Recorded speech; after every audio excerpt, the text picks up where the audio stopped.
Okay, happy Wednesday evening. Thank you all for joining us. My name is Catherine Fusco. I'm the director of the Core Humanities program in the College of Liberal Arts at the University of Nevada. I'm just going to say a little bit about how the event will work tonight before introducing our guest speaker and letting him take it away. And then after Professor Rondel's lecture, we'll have some time for Q&A. So if you have questions that come up as Professor Rondel is speaking, feel free to type them in to the chat and I will help facilitate the Q&A afterwards. So do feel free to type in your questions as you think of them, and we'll save them for the end and we'll have hopefully a good discussion of the lecture. So thank you for joining us for Professor Rondel's second lecture of the year. Professor Rondel is the Joe Crowley Distinguished Professor of the Humanities.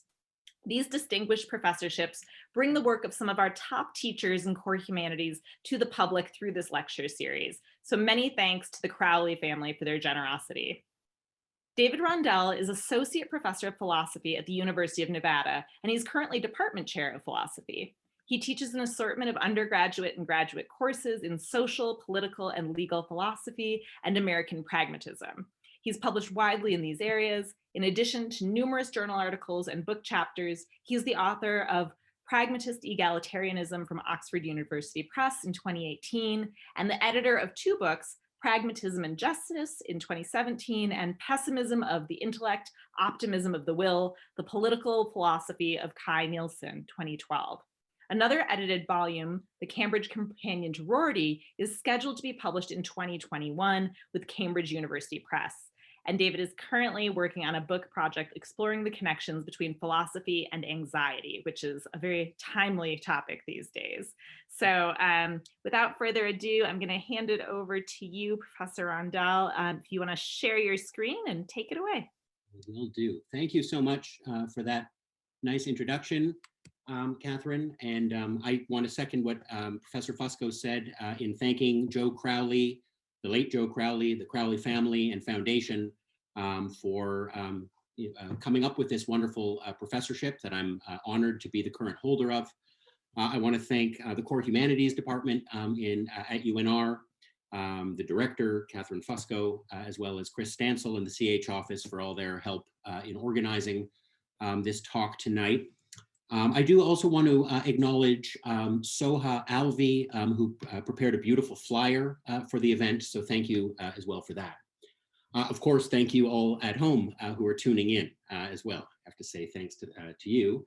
I hope you're all hanging in there during what is definitely not a pleasant period of time in our lives, I think. So thank you for tuning in. I do really appreciate it. I'm going to read my talk here, and I hope you'll forgive me if I'm glancing over to the side. I'm working from a different screen over here, so just to let you know about that in advance. But why don't I begin here? So the title of my talk this evening is Must Our Public and Private Selves Cohere? And I want to consider the work of a philosopher whose answer to that question was a resounding no.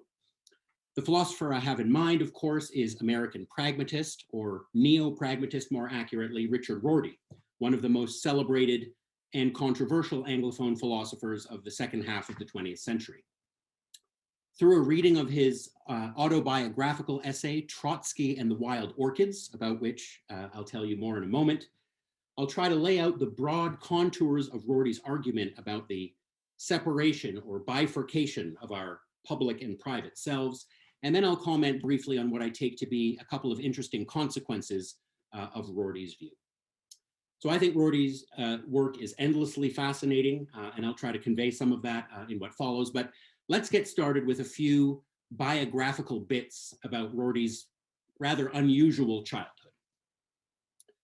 So Richard Rorty was born in 1931 in New York City. His parents, James and Winifred Rorty, were socialist activists, former card-carrying communists, in fact, who regularly hobnobbed with the preeminent leftist New York intellectuals of their day, folks like Lionel Trilling and Sidney Hook, from time to time John Dewey, and others. As Rorty tells the story, a quote, my parents were loyal fellow travelers of the Communist Party up through 1932, the year after I was born. In that year, my father ran a front organization called the League of Professional Groups for Foster and Ford. Foster and Ford were the Communist Party's candidates for president and vice president in 1932. My parents broke with the party, Rorty continues, after realizing the extent to which it was run from Moscow. And so I didn't get to read the Daily Worker when I was a boy. The Daily Worker, of course, founded in 1924, was the official newspaper of the Communist Party in the United States. By 1935, Rorty writes, the Worker was printing cartoons of my father as a trained seal, catching fish thrown to him by William Randolph Hearst. For those of you who may not know, Hearst was basically the Rupert Murdoch of his day, a flamboyant, sensationalist, tycoon newspaperman. So the Daily Worker classified Rorty's parents as Trotskyites, and as Rorty tells, they more or less accepted that description. When Stalin's hitmen assassinated Trotsky in Mexico City in 1940, Rorty tells that one of Trotsky's secretaries, a man named John Frank, hoped that the GPU, which was the predecessor to the KGB, wouldn't think to look for him in the remote little village on the Delaware River where we were living. Using a pseudonym, he was our guest, Rorty writes, in Flatbrookville in New Jersey for some months. I was warned not to disclose his real identity, Rorty says, though it is doubtful whether my schoolmates at Walpack Elementary would have been interested in my indiscretions. So socialist politics, pro-Trotsky but vehemently anti-Stalin, was at the center of the young Richard Rorty's life. Here's how Rorty sums up the centrality of Trotskyite politics to his sense of what was important in life as a young man.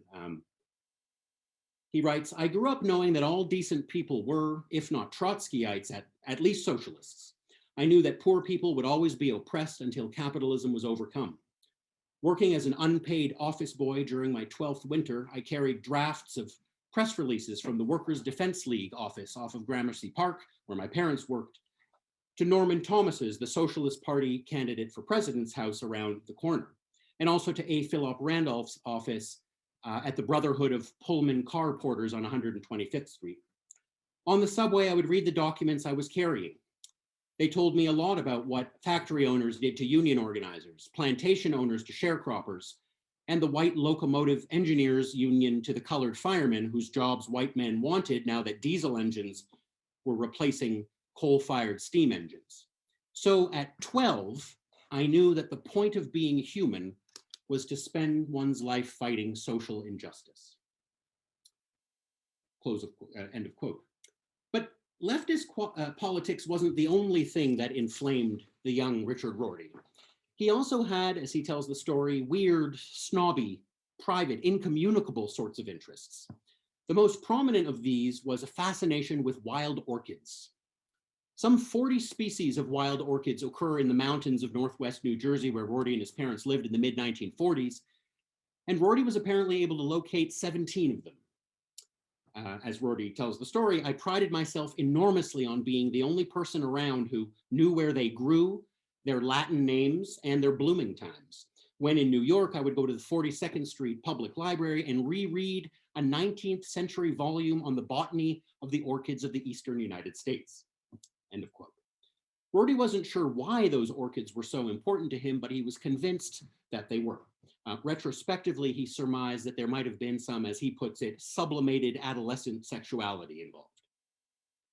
So Rorty's youth was marked by two difficult to reconcile concentrations. On the one side, there was Trotsky and social justice. On the other side, the aesthetic bliss of wild New Jersey orchids. Rorty admits to having been uneasily aware that there was something a bit dubious about his esotericism, this fascination with wild orchids. I was afraid, he writes, that Trotsky would not have approved of my interest in socially useless flowers. I think a lot of us worry, explicitly or in a more inchoate way, about our own equivalent to Trotsky and the wild orchids. We worry about whether we're being sufficiently consistent, about whether our private interests might be at odds somehow with our public-facing moral and political commitments. A lot of us worry about being hypocrites.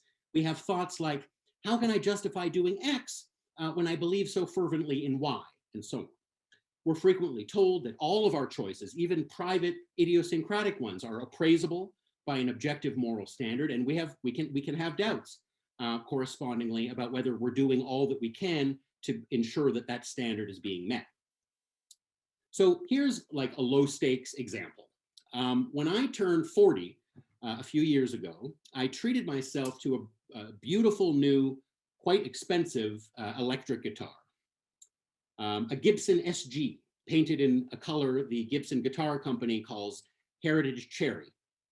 So I love my Gibson SG, but I also had nagging misgivings about whether spending so much money on what I sometimes call my midlife crisis guitar was morally justified, about whether buying such an expensive toy wasn't excessively selfish on my part. Many more people could have been better fed, I'd reason with myself, if that same money, or a good chunk of it, had been donated to the Food Bank of Northern Nevada, for example, or another like-minded cause or organization.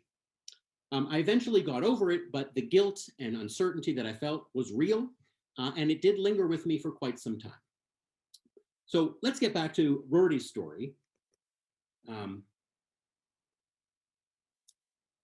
Okay, yes, the project of reconciling Trotsky and the wild orchids was Rorty's central goal when he packed his bags at the tender age of 15 years old, to begin his undergraduate studies at the University of Chicago. He was a gifted young student, to put it mildly.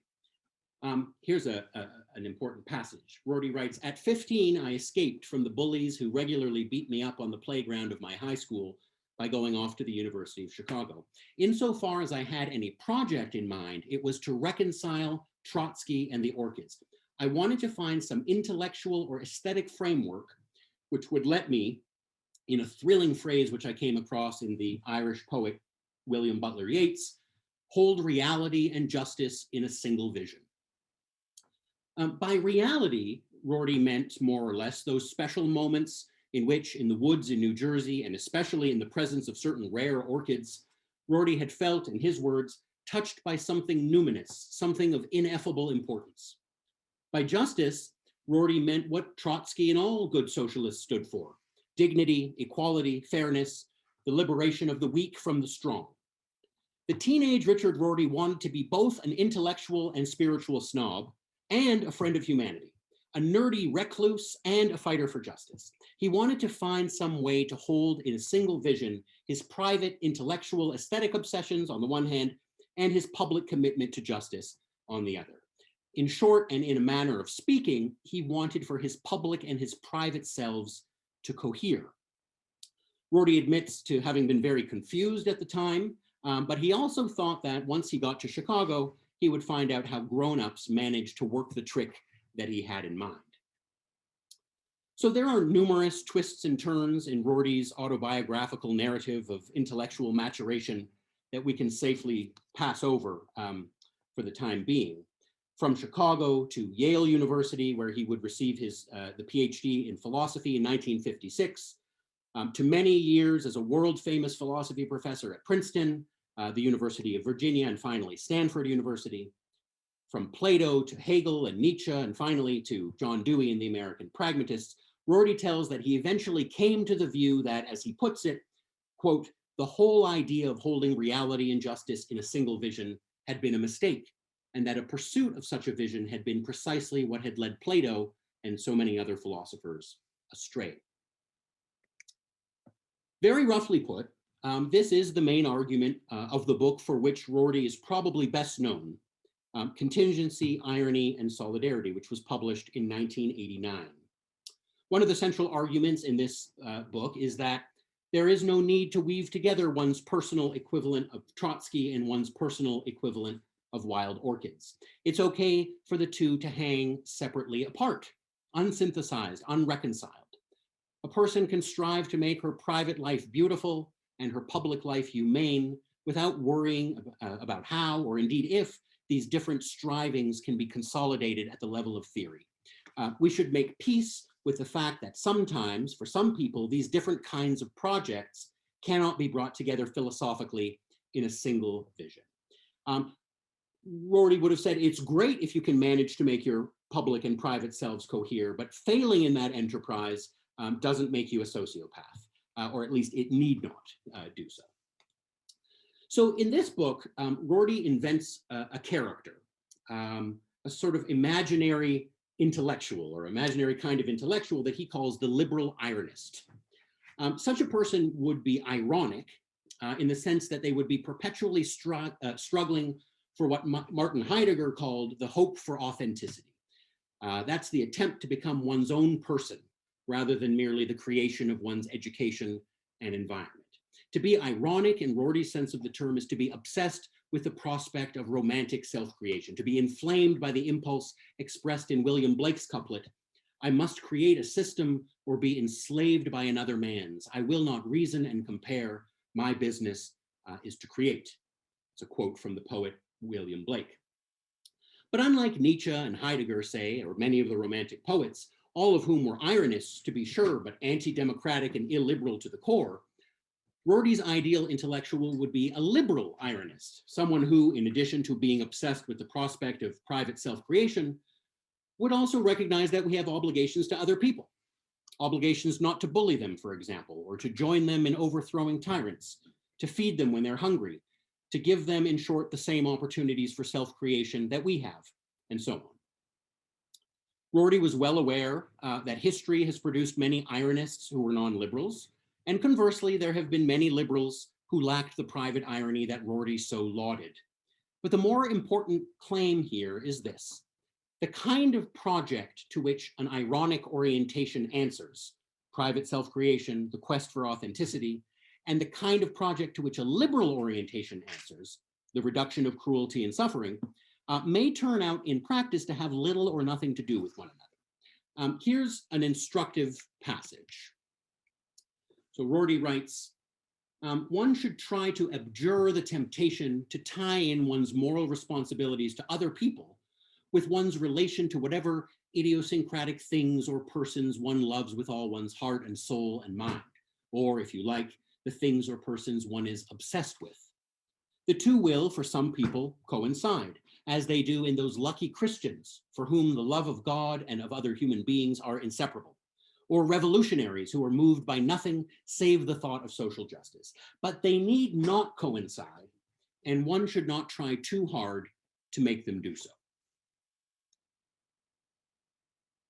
Okay, well, so much for my sketch of Rorty's argument that it isn't necessary to hold Trotsky and the wild orchids together in a single vision.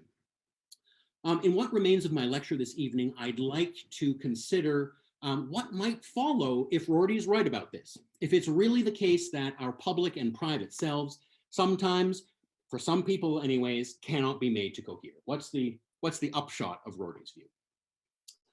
To my mind, the most important implication of Rorty's argument here is actually, philosophically speaking, a rather dark one. It's that private duties to ourselves and public duties to others can and do come into irresolvable conflict. Rorty's telling us that agonizing dilemmas and moral loss are tragic but unavoidable facts of human life. And in this respect, I think he can be read as challenging a common assumption shared by the two most dominant and popular ethical systems of the last few centuries, Kantian and other deontological ethical theories on the one hand, and utilitarianism and other consequentialist theories on the other. Despite all their differences, and there are numerous differences between them, Kantian ethics and utilitarianism unite in denying that worthy ends can conflict in the tragically irresolvable way that Rorty insisted that they do. In their different ways, both Kantian ethics and utilitarianism maintain that for any one issue, we have only one obligation, that which the particular moral calculation or reasoning identifies. And so in a way, there can't be agonizing dilemmas. There's always one correct way to proceed.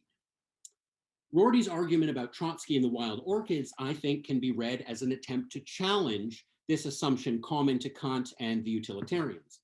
Men and women from all walks of life are continually finding themselves in predicaments in which competing values and the exclusive choices to which they give rise jostle for supremacy.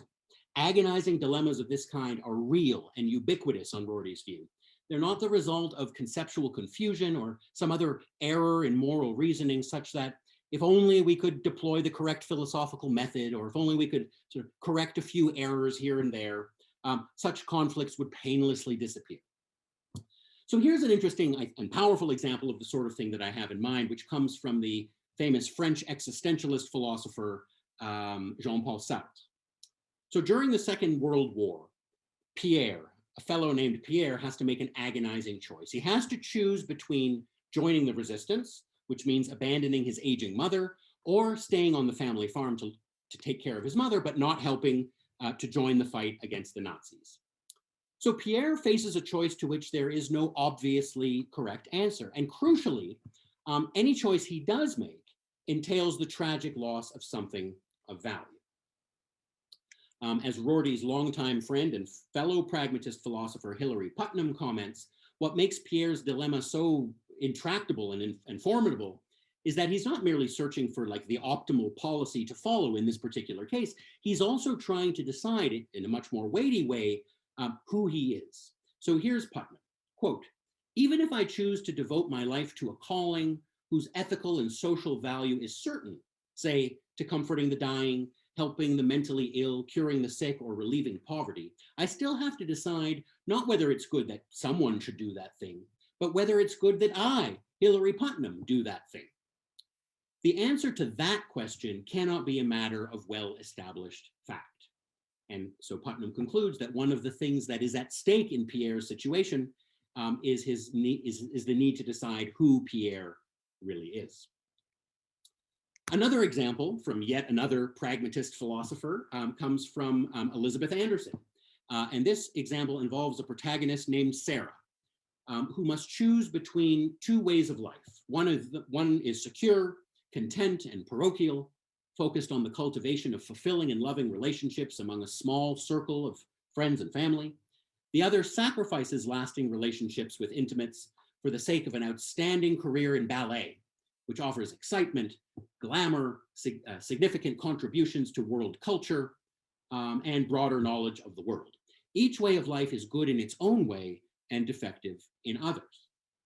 Now, the point here is that Sarah, who's not a real person, but this character, Sarah, just can't live wholeheartedly with equal verve and equal commitment both of these lives that Anderson sketches in this passage, both of which, by the way, she regards as good and choice-worthy. This doesn't mean that a compromise can't be worked out, maybe some creative way for Sarah to juggle her schedule or something. But any such compromise will be just that, a compromise. In choosing, as she must, Sarah will sacrifice something. A loss of some kind will necessarily be incurred. Something good will be missed out on. I always think about the line from Yeats again, to mention that Irish poet again, where he says, the intellect of man is forced to choose perfection of the work or of the life. And I think Yeats was making very much the same point as Anderson and Putnam and all of these examples that I'm drawing on here. So deep down, I think we all know, we all recognize that there's a lot of truth in this tragic moral outlook. We know that in saying yes to some good thing, a career, a spouse, an adventure, we are inescapably saying no to something else, a different career, another spouse, an alternative adventure. And this is true not only at the level of thinking about the shape and trajectory of our whole lives, about the big decisions, so to speak, but more boringly and in the quotidian business of daily life. Should I go to my friend's birthday party or attend that interesting lecture instead? I have about an hour before I need to leave for work. Should I go for a run or play with my children? How to spend this extra money? A new guitar, or should I make a donation to charity or something else altogether? And so on. We may not always feel particularly torn by the innumerably many choices that daily life heaps on our plates, but we should remember that these are frequently exclusive choices among rival good things. In opting one way rather than another, we thereby suffer the loss of something valuable. We miss out on something good. As yet another pragmatist philosopher, William James, unforgettably put the point, quote, some part of the ideal must be butchered.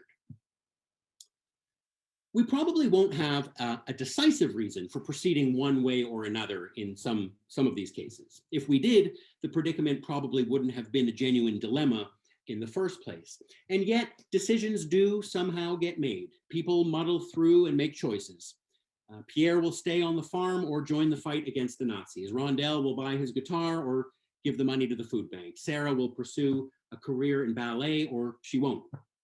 Rorty, incidentally, was adamant that there is no ethical algorithm to consult in these kinds of cases. There's no fundamental principle or theory or decision procedure that will supply the right answer for us. Here's an important passage from Rorty. For liberal ironists, that's Rorty's ideal intellectual character that I told you about a moment ago, there is no answer to the question, how do you decide when to struggle against injustice and when to devote yourself to private projects of self-creation? This question strikes liberal ironists as just as hopeless as the question, is it right to deliver n number of innocents over to be tortured to save the lives of m times n other innocents? If so, what are the correct values for m and n? Rorty's point here, obviously, is that no one can non-arbitrarily provide values for m and n. Anyone who thinks that there are well-grounded theoretical answers to this sort of question, algorithms for resolving moral dilemmas of this sort, is still in his heart, Rorty says, a theologian or a metaphysician. Many of us will hanker for something more definitive and normatively precise than Rorty thinks we're likely to get. Like Nietzsche before him, Rorty thought that this kind of hankering is a product of the same broader urge which religion and metaphysics were originally designed to satisfy. That is the urge to see all things, physical, moral, aesthetic, personal, political, and so on, as coalescent parts of an elegantly ordered whole. It's to construe human affairs as an immense jigsaw puzzle, all of whose disparate pieces must, at least in principle, be combinable. Rorty is arguing, again like Nietzsche before him, that the world is not a great big jigsaw puzzle, and that the age-old philosophical quest to fit everything neatly together has turned out, alas, to be a hopeless dead end. In short, and now I'll conclude, many of us hanker for what Rorty has called, in other writings, redemptive truth. Redemptive truth, if it existed, would not offer explanations of how things interact physically and causally. It would instead, Rorty says, fulfill a need that religion and philosophy have attempted to satisfy. Quote, this is the need to fit everything into a single context, a context that will somehow reveal itself as natural, destined, and unique. It would be the only context that would matter for purposes of shaping our lives because it would be the only one in which those lives appear as they truly are. To believe in redemptive truth, Rorty says, is to believe that there's something that stands to human life as elementary particles stand to the four elements.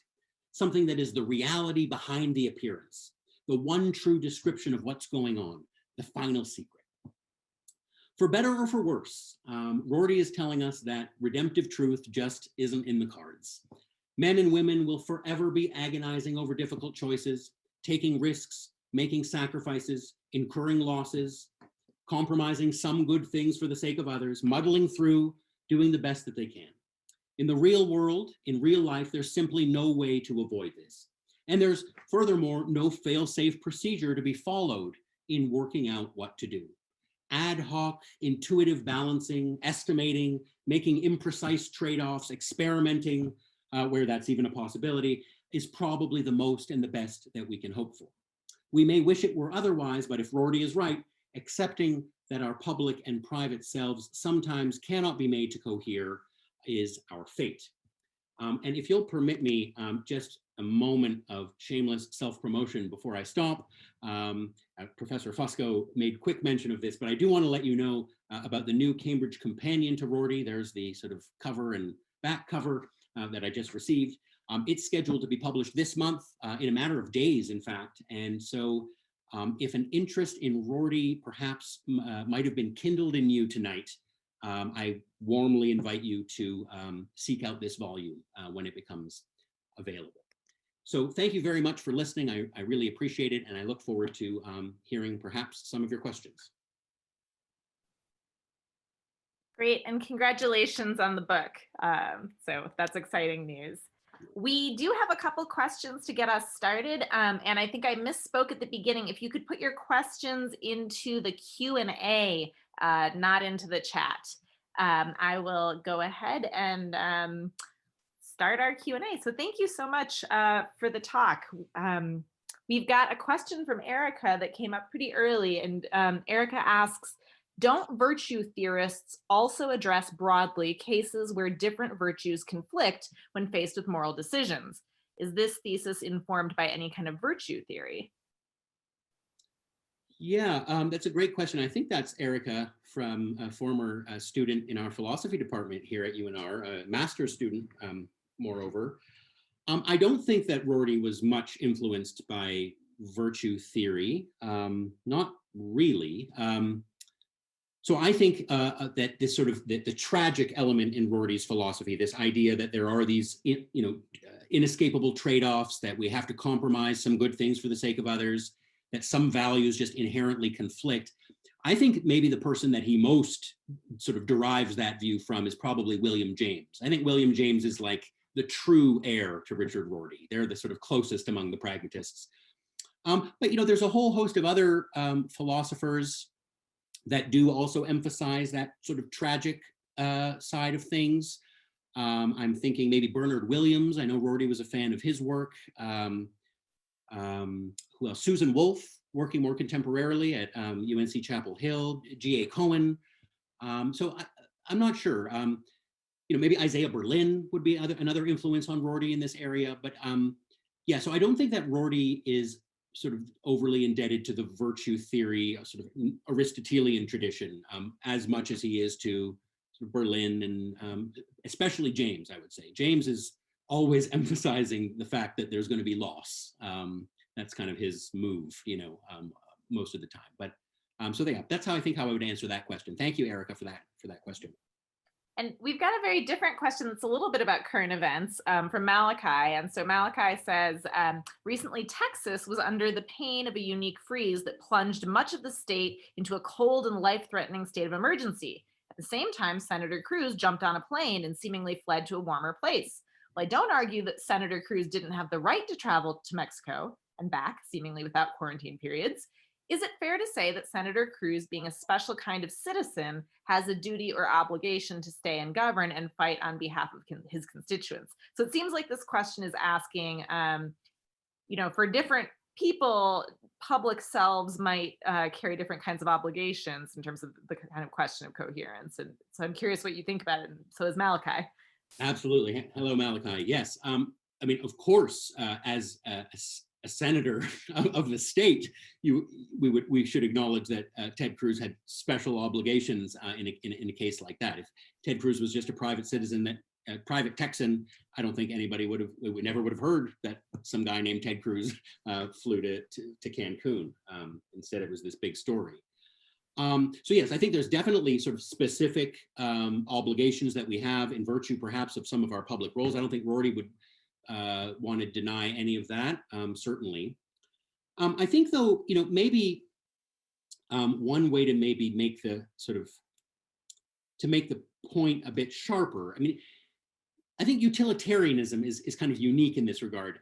Utilitarianism requires that we always act, whether we're talking about sort of social policy or our private individual choices, that we always act so as to produce the sort of greatest happiness for the greatest number, right? And I kind of had the thought, according to utilitarianism, are we allowed to have hobbies from a moral point of view? It's not. I don't know what the answer to that is, but it's not obvious that the answer is yes, you can have hobbies. Everything we do, according to utilitarianism, is appraisable at a kind of, from a moral point of view, according to a universal, always applying universal principle. And I think we see this among utilitarian philosophers today all the time. There's Shelley Kagan is a philosopher at Yale University, a moral philosopher, and he's argued that morality obliges us to make the world as good as possible. So I guess I shouldn't have bought that guitar. That was unacceptable, because that money could have been used. I thought about it. It could have been used to help people who needed it with food and whatever the case may be. Peter Singer is a very well-known utilitarian philosopher who talks incessantly about the most good that you can do. And so I think what Rorty in part is pushing back against is this idea that all of our lives, every aspect of our being is appraisable by that sort of strict universal moral standard. We're allowed to have hobbies. We're allowed to have a private sphere in our lives that may have nothing. I mean, it might be nice if the private sphere of your life is concerned with other people and has sort of some of those ideals within it, but it need not. And we shouldn't try too hard to insist that it does. People have a right to be nerdy recluses, as Rorty himself would say. So look, maybe here's a sort of the pithiest way to put it. Of course, we have obligations to other people. But in addition to that, it's not true that we're nothing but engines for the welfare of others. We have lives of our own to lead, and within reason, we're entitled to lead them. I don't think Rorty's like giving permission for like awful behavior in the name of private self-creation. I think he's just saying that these totalizing moral theories, right, that sort of appraise everything we might do, every decision, public, private, you name it, at this sort of by the same moral principle, at the same moral bar, those are mistaken fundamentally. Yeah. So hopefully that helps answer your question, Malachi. Yeah, I wanted to ask a follow-up question because there was a word that you and I had discussed in preparation for this talk that I had suggested for your title, and you said that was not quite the right word, and the word was hypocrisy. And I wanted to ask you about this because I was thinking about there's a literary scholar named Walter Ben Michaels, and a while back he wrote a book that was about inequality. And at the end of his book, I think he maybe was a professor at Chicago at the time. He's sort of like, listen, I'm a fancy professor at the University of Chicago. I have a ton of money. And, as I'm writing this, I can see a man who does not have a home outside in the streets. He said, should I be giving him my money? Like, yes. Am I a hypocrite? Maybe. But I'm not wrong. And he sort of had this moment of saying, maybe I'm a hypocrite, but I'm not actually wrong. And I was just curious, that does seem like a different thing to me than what you've described tonight, or the examples that you've gone over tonight. I don't know that Walter Ben Michaels was being a hypocrite either necessarily in that instance, but it does seem like hypocrisy is a different thing than some of the examples from Putnam and Anderson, right? That you choose one thing and there's a good that you give up, or there's a kind of loss, or there are two kind of competing loves, right? For justice and for your grandmother, perhaps, or something like that. And so, yes, I'm just curious, does hypocrisy come up? Is that a different order of thing? Yeah, I mean, I think it's related. It's in the same general kind of normative solar system there, maybe. I think the view that I was trying to sketch on Rorty's behalf tonight is maybe best described by what philosophers call value pluralism, which is a thesis that there are just incompatible tensions between different values. So, the great Isaiah Berlin, someone that Rorty quite enjoyed reading, thought that liberty and equality were values of this kind. They're deeply in conflict with one another. So if you sort of maximize liberty, you'll have to compromise some equality. If you sort of really push equality, you're going to have to compromise some liberty. And that's just in the nature of the goods themselves, he thought. So that would be, I think, closest to the view that maybe I'm trying to defend on Rorty's behalf. Just saying that we're not obliged to make the world as good as possible, or that we're entitled to have a sphere in our lives in which that doesn't have anything to do with other people. We're allowed a room of one's own, right? We're allowed a private sphere. We're allowed to engage in attempts and projects of self-creation, to read poems or whatever it is, whatever your equivalent of wild orchids might have been. We can say that, and that doesn't preclude also saying that we can also be a whole lot better than we are in regards to our obligations to people that are around us. Marginalized people, poor people, people that have been getting sort of the wrong end of the benefits of this society for a long time. And so, we can hold ourselves to better moral account and still accept Rorty's general argument that it's in light of that. I mean, I can be better than I am, but I agree that I'm not nothing but an engine for the welfare of other people. I'm entitled within some reason to have a private life, as it were. Yeah, I think that's right. So I think we've got a question from, I don't know if you say your name Henri or Henry, so I apologize if it's should be more French. But there's a question about sort of working on behalf of the others in public. So the question is, what are your thoughts on those who attend protests, public sphere, and use them for individual media clout, social media clout, private domain? Are these people sociopathic, problematic? Shouldn't actions and thoughts assertions align? Hmm. Yeah, so I think we're asking about a kind of person who engages in sort of public and visible protest work and sort of is a central part of their public persona and identity is that they're sort of in favor of social justice.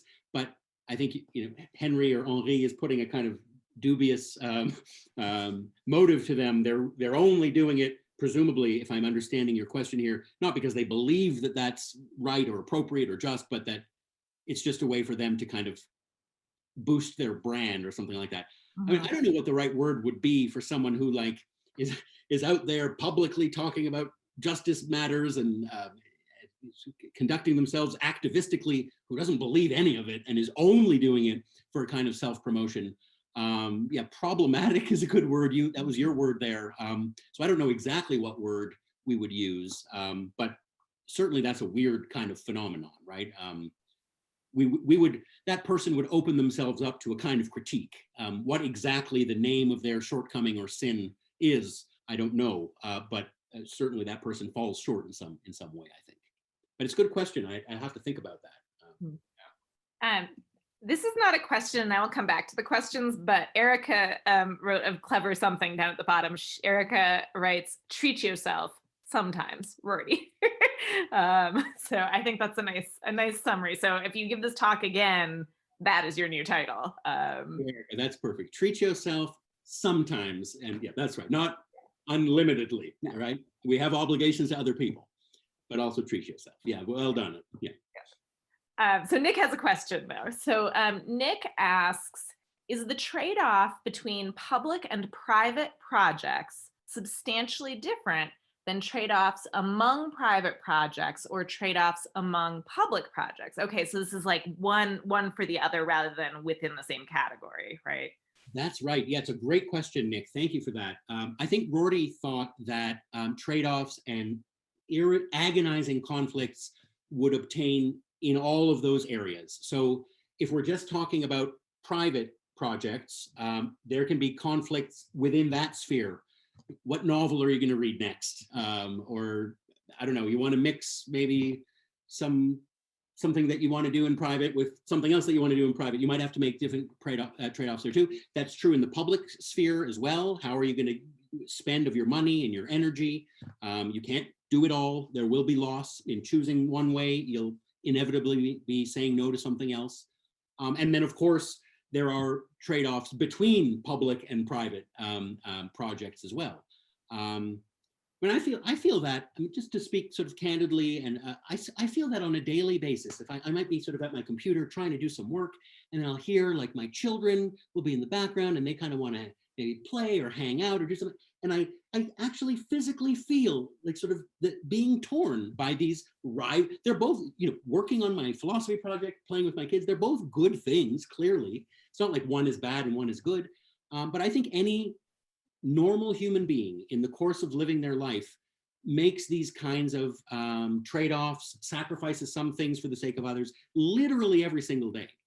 I mean, I feel it, maybe this is peculiar, but I feel it like at a restaurant that I really like. And there's like multiple items that I want to order that are both really calling to me. You can only, like, technically you can really only order one, right? So I think it's not a rare or, sort of precious kind of thing that I think it happens to all of us all the time. And to your excellent question, I think it can happen among rival private projects, among rival public projects, and then among private and public projects. I think the agonizing conflicts cover all the terrain on Rory's view. But thank you so much, Nick, for that question. And then we've got a longer question from Steve in Pascagoula. And he writes, thank you for your outstanding talk, which yes. and then goes on to ask, in Rorty's essay, he writes that he learned in college, and this is Rorty, that each philosopher carries their views back to first principles, which were incompatible with the first principles of their opponents. I wonder to what extent you see your consideration of the stakes of Rorty's, in which you seem to want to unify what Rorty describes as a happily divided self, as a shifting of first principles. If so, I'd love to hear you talk about the implications of that shift. A shifting of first principles. Let me think about that. So I know that passage that you're talking about. Rorty, I think it's in the preface to his sort of the book that really broke him out onto the scene, Philosophy in the Mirror of Nature, in the preface to that book, where he says, almost as soon as I started studying philosophy, I realized that these great philosophers had these different views that sort of boil back down to first principles or something like that, or sort of fundamental commitments, and that the fundamental commitments of the one philosopher are sort of in conflict with another, and it seemed like there was no sort of neutral, right, non-arbitrary way to find a way to maybe even resolve the disputes sort of between them. So I'm just trying to get my bearings on your question. To what extent is that a happy divided self as a shifting of first principles? Yeah. I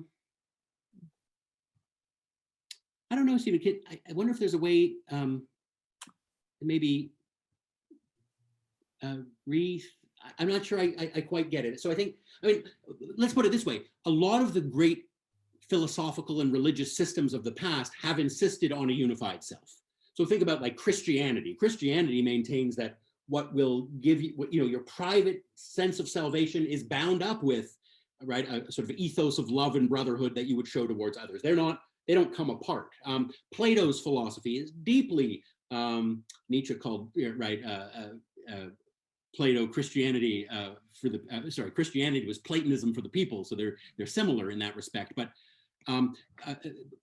Platonic philosophy thinks that, right, what makes a private life go well, what makes it for an excellent human life, actually coincides perfectly with the various principles that would govern an ideal republic and so on. So I think what Rorty is basically putting forward Nietzsche's view. Nietzsche says the world is not a unity, right? There's no alternative to perspective. There isn't a big puzzle that can be fitted together. So I wonder, I don't know if that's a new first principle. Maybe I'm not quite getting that part of your question, Stephen. But if you're able to maybe come back with something else, I can try to weigh in on it. Well, maybe if Stephen decides he wants to do that, we can catch back up with that. But Cameron Rose has a question for you.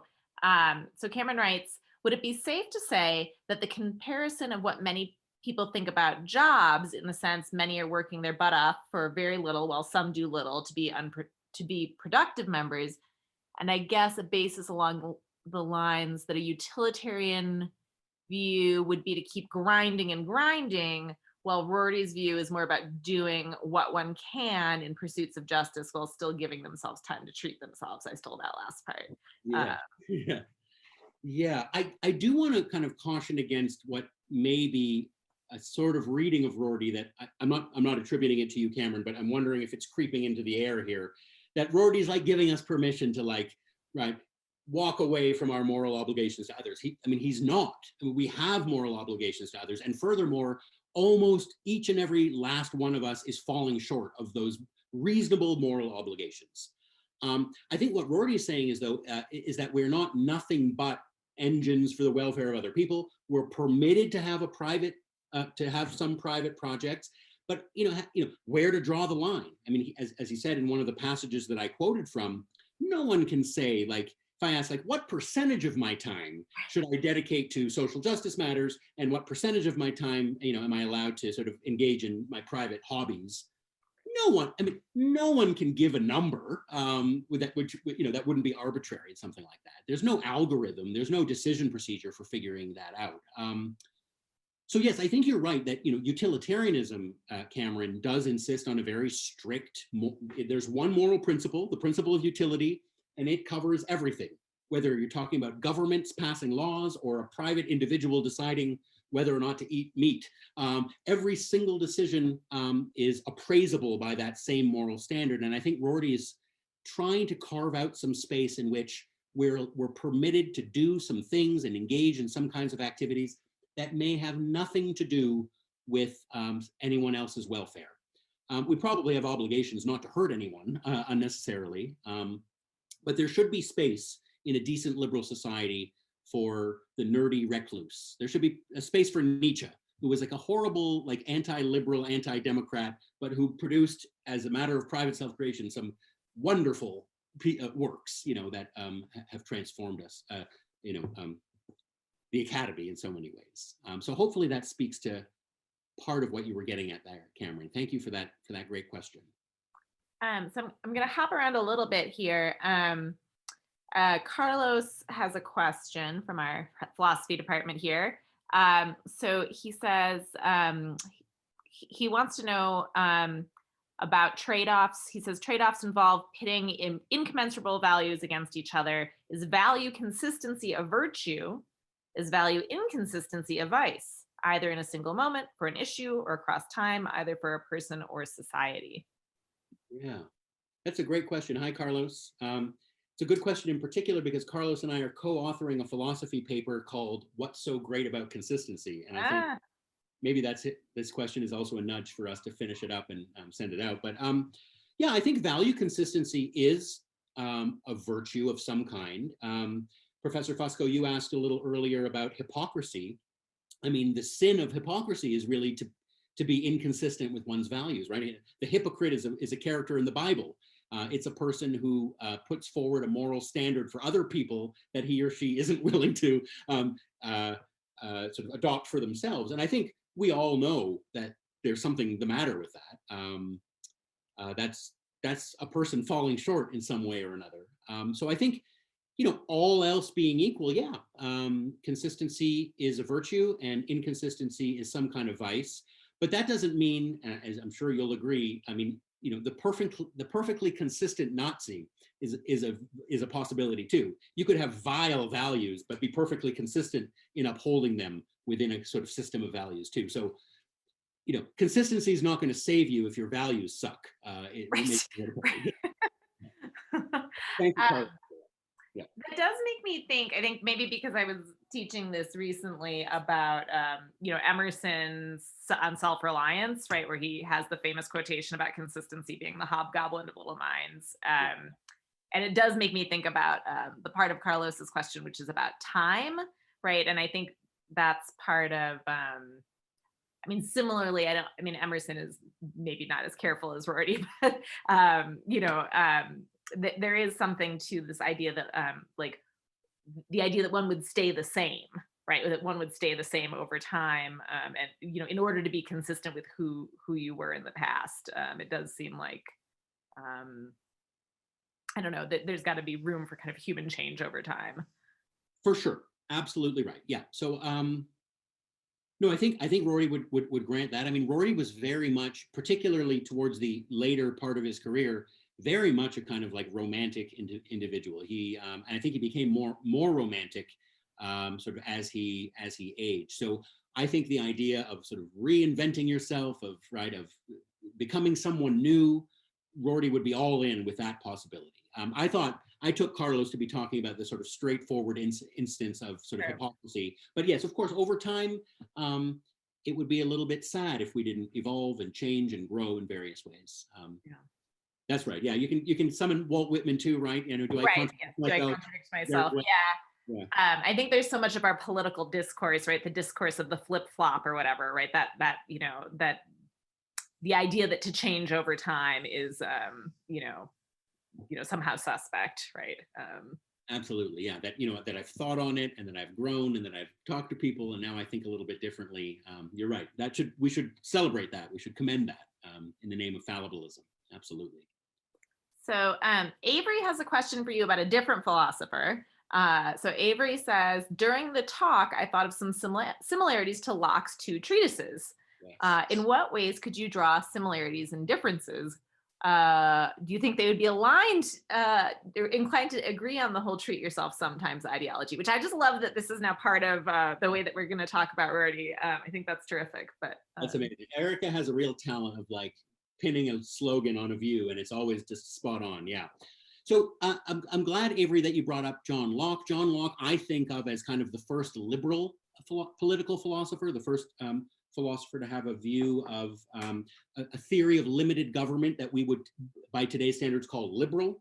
And I think, Rorty always called himself a liberal too, even though he grew up a Trotskyite.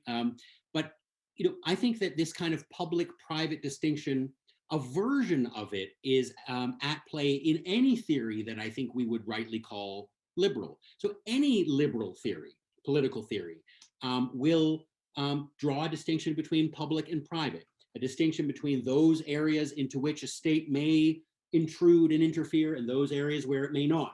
I mean, the Bill of Rights is a good example of, right, a way to kind of cleave off a private sphere into which the state may not intrude. The Bill of Rights is a negative document. It indicates what the state may not do, right? So it thereby delineates a kind of private sphere into which the state may not intrude. And I think just about any philosophy that is rightly deserving of the name tag liberal will have something like a public-private distinction. The great political philosopher John Rawls, whose 100th birthday we just celebrated not too long ago, he had a sort of famous distinction between what he called two sorts of moral powers. He thought everyone is endowed with two kinds of moral powers. One is a capacity for justice, to abide by the principles of justice that would govern a society. The other moral power is the capacity for what he calls a conception of the good life, which is like a private, inward-facing sort of self-creation type of power. So I don't think Rorty is sort of alone in dividing up this sort of public-private. I think you mentioned John Locke, who I think of as the first liberal. Hobbes is a proto-liberal. He's not quite a liberal yet because he's a totalitarian. Locke has something like that in his view as well. There is once you start talking about rights, Locke is most famous for his doctrine of rights. We're already talking about a sphere of activity or of life into which it's not okay to intrude on people. And so I think there are similarities there, no doubt. So it's interesting that you would bring up John Locke. Absolutely. Thank you for that, Avery.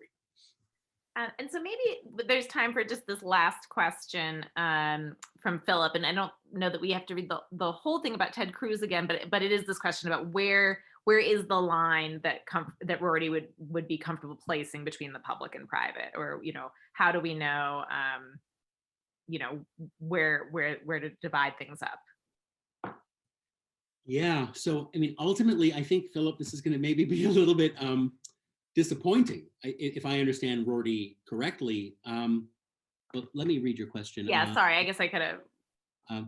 Where to draw the line? Yeah. So I think, look, I think Rorty would say this. Theoretically, no one knows how to draw such a line, right?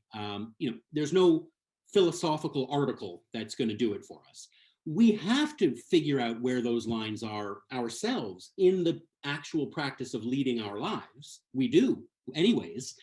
But I think Rorty would say there's nothing philosophical.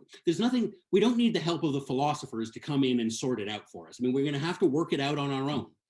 Maybe won't be that great at it. Hopefully, if we're reflective people, we'll try to reassess whether or not we're doing all that we should, or I'm spending too much time. The world is burning. I'm spending, all my time playing my new guitar. That's not okay either. So hopefully, if we're reflective, we can sort of work it out. But there's no, I think, deep philosophical answer to the question how to draw that line. Remember that passage, Philip, that I read from Contingency, in which Rorty says that question, no one can say, when should I struggle for social justice and when should I devote myself to sort of private interests and self-creation? It's a hopeless question, Rorty says, right there. I think we know obvious instances of line crossing maybe when we see them, but there's a whole gray muddle in the middle that we just have to sort of work our way through in real life. I don't think that there's a theoretical answer. That would be Rorty's view anyways. And Stephen Pasqualina, I'm gonna send you an email because you've got some really good questions, and I wanna speak to that as well. So Let's see. Yeah, maybe I can try and copy them and save them for you. that'd be awesome if you could. Thank you. All right. Well, thank you, everyone. And thank you so much to Professor Rondel for this wonderful talk tonight about the kind of messiness of being human and our various kind of commitments that we have. So thank you very much. Thank you so much. Good night, everybody. All right. Take care, everybody.